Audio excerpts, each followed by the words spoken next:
एक अच्छा एजुकेशन होने के बावजूद भी आपको वो जॉब नहीं मिलता जो आप चाहते हैं। आप कहते हैं मेरे पास ये डिग्री है, वो डिग्री है, ये सर्टिफ़िकेशन है कंप्यूटर का, सारी चीज़ें आप कहते हैं। But still you are not able to get the right job for yourself, और मजबूर में आपको फिर वो काम करना पड़ता है जो आप नहीं चाहते। This is the life of every person who is coming from the village areas और गाँव कस्बों से आते हैं और शहर में आकर के वो नौकरी ढूँढते हैं अपने स्किल सेट के हिसाब से, या उन्होंने जिस तरीके से पढ़ाई-लिखाई कर रखी है, उनके पास डिग्री है, उनके पास सर्टिफ़िकेशन है, शहर में आके वो कंप्यूटर क्लास ये वो सब चीज़ करते हैं, but still they are not able to acquire the right job for themselves. So what is the exact reason? इसका 2 ही रीज़न हो सकता है। पहला रीज़न तो ये कि आपके पास जितना भी चीज़ है वो सारा फर्ज़ी है, और दूसरा चीज़ ये कि you are not capable enough to grab the job. पहली चीज़ आपके स्किल सेट को डिफाइन करता है, आपका एजुकेशन स्किल सेट को डिफाइन करता है, और दूसरी चीज़ डिफाइन करता है आपके कम्युनिकेशन लेवल को। मैंने अपने प्रीवियस वीडियो में आपको बताया था कि what is the importance of English language, अंग्रेजी का हमारी ज़िंदगी में क्या रोल है। It is not something which is the our local language जो हम अपने घरों में अपने भाई-बहन, अपने यार-दोस्त से बात करते हैं, कम्युनिकेट करते हैं। It is something which is used to do business, और बिज़नेस करने के लिए वैसे ही लोग चाहिए। You are capable enough grammatically, you are capable enough to do translation, you are capable enough to speak in some way, but जहाँ पे आपको अपने इस कम्युनिकेशन स्किल का यूज़ करना चाहिए, जिस लेवल पे यूज़ करना चाहिए वो यूज़ नहीं होता, ना आप कर पाते, because of the reason that you have not think in that way. English is the language of money and it is such thing which will give you the right job for yourself, secure the right job for yourself. And it is the first thing whenever you are going for an interview. आप किसी भी interview में जाते हैं तो कोई भी interviewer से आपका इंटरेक्शन होता है, तो क्या वो आपसे हिंदी में, ठेठी में, देसी भाषा में बात करते हैं? बिल्कुल नहीं। सो व्हाई ही और she is speaking in such a way with you? The simple thing is that this is the only language internationally accepted to do business and which will provide you रोजी रोटी। तो रोजमर्रा की जिंदगी में ये हमारे और आपके लिए ये चीज है नहीं। हम अपने रोजमर्रा की जिंदगी में इसको एक्सेप्ट नहीं करते, उतना ही देर करते हैं जितना देर हमारे जॉब प्रोफाइल में होता है, या उतना ही देर जितनी उसकी रिक्वायरमेंट होती है। Otherwise we don't need this, और फिर हमारे पास वो कम्युनिकेशन लेवल नहीं आ पाता है और हम नहीं कर पाते। एक शहर के बच्चे, एक गांव के बच्चे में यही डिफरेंस होता है कि शहर का बच्चा वैसा एनवायरनमेंट में, इंग्लिश मीडियम की स्कूल में जाने का मतलब ये नहीं है कि वहाँ पे सारे अंग्रेज हैं। वहाँ पे वैसा एनवायरनमेंट है, वैसा जो एक हेजिटेशन होता है अंदर से, किसी के अंदर भी एक हेजिटेशन होता है, how I can speak in English, मैं उसके सामने कैसे, मुझे शर्म आती है, मुझे ये वो क्या समझेगा, दिस एंड दैट, ये ज़्यादा होता है। बट जब यही हेजिटेशन जो है आपका निकल जाता है, you are frank with everyone, you are frankly speaking in English, तो आप वो कर पाते हैं जो आपका स्किल सेट नहीं करके देता है आपको। So right now what you are thinking कि आपकी क्या उम्र खत्म हो गई, you are not able to go on and get this thing done? नहीं, आप बिल्कुल कर सकते हैं। You have to collect all this thing together, you have to think the every possibilities, nothing is impossible here. The right way to do this thing, start thinking in English. आप मेरी बात समझ रहे हैं? आप कोई भी चीज़ के बारे में जब सोचते हैं तो किस में सोचते हैं? आपका जो लोकल लैंग्वेज होता है, जो आपके लिए बहुत ईज़ होता है, चाहे वो आपका अपना लोकल लैंग्वेज हो या हिंदी हो, उसमें आप सोचना ज़्यादा पसंद करते हैं। But when you will start thinking the same thing in English day by day, तो आपके अंदर ये चीज़ होगा। जब हम इंग्लिश बोलते हैं तो पहले हम सोचते हैं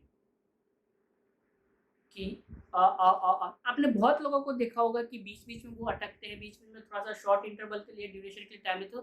दे आर थिंकिंग कि यहाँ पे क्या बोलना है, यहाँ पे क्या बोलना है, and this is the very much mistaken thing. Because of that कि हम शुरू से वो थिंकिंग प्रोसेस एक डेवलप नहीं कर पाते हैं, तो हम में वैसा नहीं आता है। And I am not telling you this based on my teaching skill or some kind of skill. I'm not a teacher, I'm not giving you a tuition class, I'm not a tutor. This is totally based on my experience. And whatever I am right now saying you कि मैं वो think नहीं कर रहा, it is automatically coming to my mouth. So slowly I have developed such a thing जिसमें मैं आपसे ease होकर के बात कर सकूं, आसानी से बात कर सकूं. I don't have any hesitation. Why should I have to be? You are not a rock star, you are not a monster, you will not eat me up. And in this way you should have to think. So from where you should have to start and what is the right way and what is the right process. देखिए, मैं तो आपके ABCD या XYZ या grammatical चीज़ें या translation की चीज़ों की बात, these are not the kind of thing which will play the role. This will basically give you the basic thing to you जो आपके पास already है. And from now onwards you have to start developing your sense, you have to start developing your thinking process. और वो कैसे आएगा?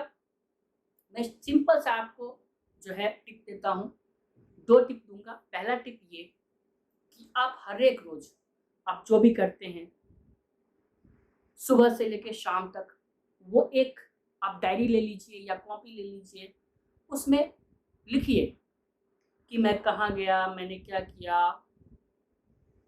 ठीक है, सारी चीजें अंग्रेजी में. Express yourself, this is the kind of thinking जिसमें कहते हैं कि आप खुद को एक्सप्रेस कीजिए.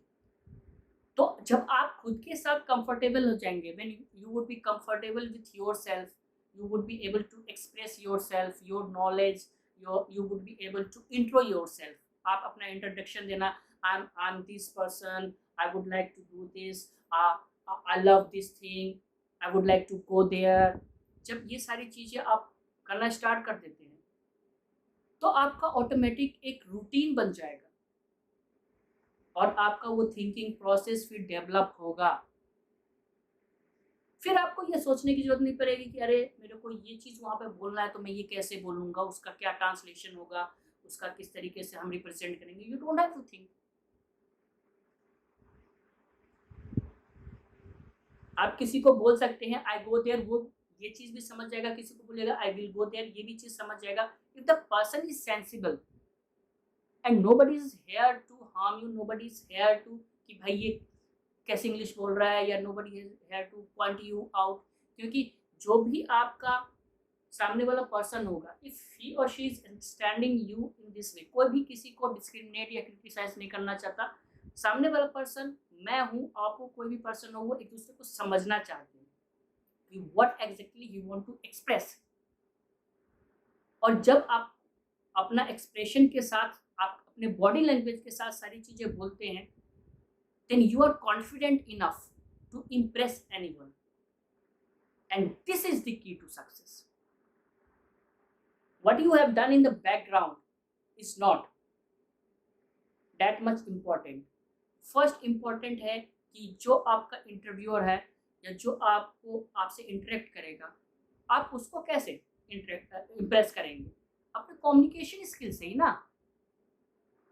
And if you are unable to impress, उनके सामने आप हेजिटेट कर रहे हैं, आप एकदम से डर रहे हैं, तो उस डर में तो आप हकलाइएगा, बोल ही नहीं पाइएगा, तो वहां पे तो आपका इंप्रेशन ही. तो in the first way you are rejected, first time you are rejected, and this is the problem. So if you would like to remove your hesitation, अपने अंदर का डर, अपने अंदर का एक खौफ निकालना है, एक थिंकिंग प्रोसेस डेवलप करना है, तो you should have to start from yourself. Give the intro, write the intro, who I am, what is my family background, where I came from, what I would like to do, what is my likes and dislikes, what I would like to read, where I would like to go. और ये चीज़ें जो मैं बोल रहा हूँ, past, present और future में सब पड़े रहते हैं कि ये वो ऐसे वैसे नहीं। जब आप ये धीरे धीरे करना स्टार्ट कीजिएगा तो यू विल ऑटोमेटिकली नो कि पास्ट में क्या हुआ, प्रेजेंट में क्या हो रहा है और फ्यूचर में क्या होगा। Tomorrow I will go there, I will watch this movie, that movie. तो ये चीज़ें आपका एक thinking process develop, once you develop the thinking process through your writing, through your you know the daily routine, you would be able to start your thinking process. आप सारे हर एक चीज़ सोचना English में स्टार्ट कर देंगे and there would be no hesitation, there would be no more hesitation within you कि सामने वाला बंदा क्या बोलेगा एंड सामने वाला बंदा क्या समझेगा। You are confident enough. तो पहली चीज़ ये। दूसरी चीज़ ये कि नाउ जो मैंने चीज़ लिखा है उसको प्रैक्टिस कैसे करें, उसको हम बोले कैसे, यार मेरे पास कोई बोलने वाला नहीं, मेरे से कोई कम्युनिकेट नहीं करता है, या मैं किसी को बोल रहा हूँ यार दोस्त को तो मेरी 10 गलतियाँ निकालता है, ये नहीं, ये ऐसे होगा, ये ऐसे होगा। अगर कोई फ्रेंड है, अगर आप उससे कम्युनिकेट करते हैं दैट इज़ गुड। अगर वो गलतियाँ निकाल के आपको बताए वो भी अच्छा है, एक्सेप्ट इट, क्योंकि वो चीज़ आपको इम्प्रूव करने में मदद करेगा। और नहीं तो सिंपल सा चीज़ है कि आप जिस तरीके से आपने अपने बारे में लिखा है, आपने अपने से स्टार्ट किया है, आप स्पीकिंग में भी अपने से स्टार्ट कीजिए।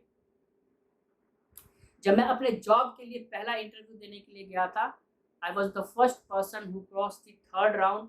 थर्ड राउंड में इंटरपर्सनल कम्युनिकेशन स्किल में मैं छांटा गया था, because I don't know the meaning of one word and because of this I was not able to express myself. और ये चीज़ मैं आपको आज इसलिए बता रहा हूँ कि वो एक्सप्रेशन जो मुझ में आई, वो एक्सप्रेस करने की जो क्षमता में मुझ में आई, वो मेरे खुद से आई। Nobody was able to give me that instruction or let me know. I start learning things. I start talking to myself in front of mirror every day. I start writing everything about myself, who I am, where I am to go, what is my education, what is my qualification, what I love to do, and everything. And after that, I shape up myself. So no problem if nobody is there with you. Nobody would like to talk to you. Start talking to yourself. This is the best way through which you can improve yourself. आप ये मेरी दो चीज़ें, दो tip मान जाते हैं तो मैं आपको 100% बोल रहा हूँ कि with in few months you will see improvement in yourself, and this is very much necessary. If you would like to progress in your life, if you would like to do something जो आप करना चाहते हैं, तो ये चीज़ बहुत ही important है। अरे कोई नहीं कहता है कि आप अंग्रेजी के साथ जो है हमेशा लगे रहिए और उसके साथ सारी चीज़ें कीजिए, but whenever it is required, you should have to confident enough to impress anyone. तो मैं आशा करता हूँ कि ये वीडियो आपको अच्छा लगा होगा। अगर अच्छा लगा तो वीडियो को लाइक और शेयर जरूर करें, चैनल को सब्सक्राइब जरूर करें। अगर आपका प्यार और सहयोग मिला तो मैं आगे भी कंटिन्यू रहूँगा और एक सीरीज़ बनाऊँगा जिसमें मैं सारी चीज़ें आपको बताऊँगा, और साथ में ही जो इंटरव्यू लेवल पे चीज़ें होती है वो भी डिस्कस करूँगा। What you should have to represent yourself, क्या चीज़ है, किस तरीके के क्वेश्चंस पूछे जाते हैं और उसका क्या आंसर आपको सही तरीके से देना चाहिए। So thanks a lot for watching.